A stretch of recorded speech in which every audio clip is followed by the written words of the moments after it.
The triple-double. From Oscar Robertson to Russell Westbrook, it's a stat sheet filler that garners the attention of everyone, fans and players alike. But back when the Big O averaged a triple-double, no one even knew what to call it. Thank you for joining me.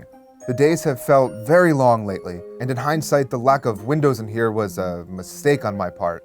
But that's neither here nor there. You've come for a story, and I have just the one. The history of the triple-double is not as clear as one would hope. Stats have not always been so meticulously recorded as they are today. For example, blocks and steals were not officially recorded stats until the 73-74 season. To put that in context, Wilt Chamberlain had 78 career triple-doubles, but blocks were not an official stat until after his retirement. If they had been, that number would undoubtedly be much larger, but we only have the information that is available to us. Who was the first person to record a triple-double? That depends on who you ask, but Harvey Pollock, the most legendary statistician that professional basketball has ever known, and the man behind Wilt's post-game 100-point photo, seems like a good place to start. Harvey Pollock worked for the NBA from its inaugural season in 1946 up until his death in 2015, earning the nickname Superstat along the way.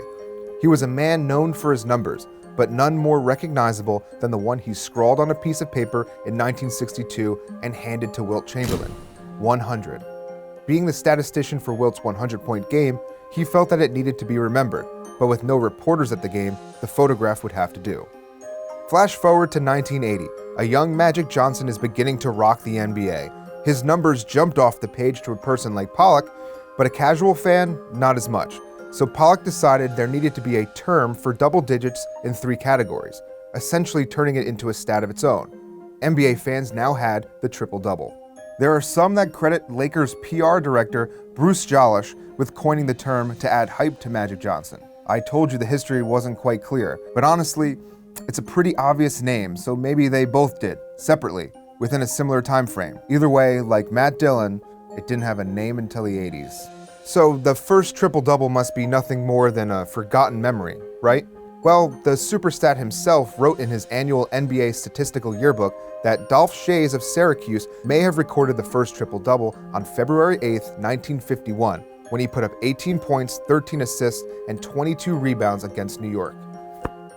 You might be saying to yourself, may have? What the f***? This is the internet. I thought everything was definitive. You look like an Amish Shia LaBeouf. All understandable reactions, but these are not numbers that are archived. These are numbers from the Wild West days of basketball stats, when it was just a guy with a pen, paper, and a keen eye for basketball. And when the person giving you this information is a man who dedicated his life to NBA stats from the very beginning, it's hard not to take it.